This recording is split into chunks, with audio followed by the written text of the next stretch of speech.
Marie-Paul nous parle. La liberté de l'âme. Texte du journal Le Royaume, numéro 84, novembre-décembre 1991. Le monde ne cesse de parler de liberté. C'est même le but de toutes les révolutions. Mais la plus réelle des libertés, c'est celle de l'esprit et de l'âme, car il y a une différence entre les deux. La Bible le précise. Vivante est la parole de Dieu, efficace et plus incisive qu'aucun glaive à deux tranchants. Elle pénètre jusqu'au point de division de l'âme et de l'esprit. Lettre aux Hébreux 4, verset 12. De son côté, saint Paul nous dit que nous avons 3 corps. Nous connaissons tous notre corps physique et ses exigences. Saint Paul ajoute que nous avons en plus un corps psychique et que nous avons aussi un corps spirituel. Première lettre aux Corinthiens 15, verset 44. Donc, notre corps physique, nous le connaissons.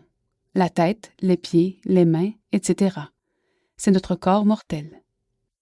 Notre corps psychique, qui est mortel aussi, c'est le lieu du combat où s'affrontent nos tendances venant de la concupiscence, défauts dont nous avons hérité de nos premiers parents, ou de l'atavisme, défauts ou caractères dont nous avons hérité de nos ancêtres.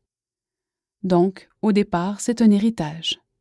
Et ce corps psychique est un vrai champ de bataille où se livre, en nous, un duel qui dure toute notre vie entre 2 adversaires de taille et dont nous sommes l'enjeu. L'ange du bien et l'ange du mal. Donc, entre les forces du bien et celles du mal. Voilà pour notre corps psychique, mortel. D'autre part, nous avons reçu, en Adam, un corps spirituel qui est notre âme immortelle. D'où nous vient la force surnaturelle qui va nous aider à combattre le mal en nous? Il y a d'abord la loi naturelle qui nous oriente vers le bien et le beau, mais surtout, par le baptême, l'influence divine se manifeste par des grâces appropriées et les dons du Saint-Esprit. Aux 7 péchés capitaux sont opposés les 7 dons du Saint-Esprit. Or, plus le combat est rude en nous, plus la victoire est belle si nous réussissons à mater nos instincts. Plus nous demeurons dans la pureté de cœur et d'esprit, plus l'âme devient lumineuse et s'élève vers Dieu dans une grande liberté. Donc, malgré nos défauts et nos imperfections, l'âme peut monter vers Dieu, enrichie de ses efforts et de ses victoires. N'allons pas nous décourager s'il y a toujours lutte en nous, dans notre corps psychique qui est mortel, c'est normal. Ne soyons pas surpris de connaître l'aridité et les distractions dans la prière, l'agressivité devant toutes les formes d'injustice, l'assaut de fortes tentations, des contrariétés qui nous exaspèrent, des barrières et déceptions dans nos projets, de la maladie en essayant de bien l'accepter, des mouvements d'orgueil, de colère, de jalousie et de tous les assauts venant des péchés capitaux, etc. Tout cela est normal et durera jusqu'à la fin de nos jours, car le malin ne cesse de harceler tous ceux qui ne lui appartiennent pas. Par contre, dans toute épreuve, quel qu'en soit le genre, la grâce de Dieu surabonde et les moyens nous sont donnés comme aide et réconfort.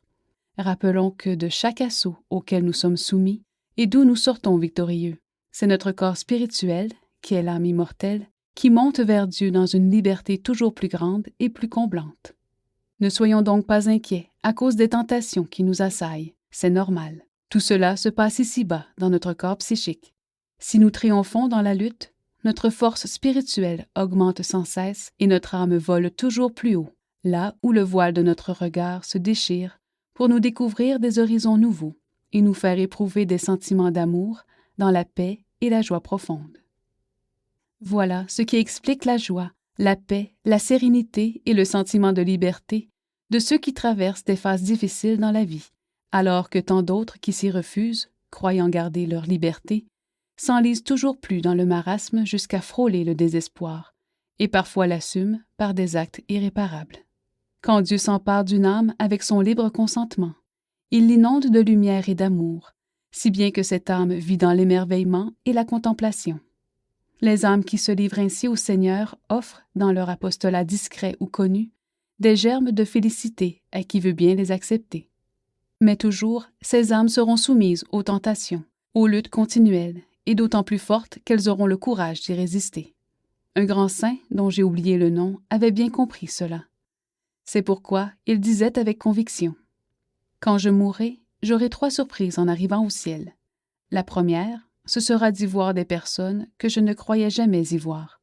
La seconde, ce sera de ne pas y voir des personnes que je croyais y voir. Et la troisième, ce sera de m'y retrouver moi-même. Souhaitons-nous y retrouver tous dans la liberté des enfants de Dieu, car la vraie liberté se trouve où souffle l'Esprit de Dieu. Signé Mère Paul Marie.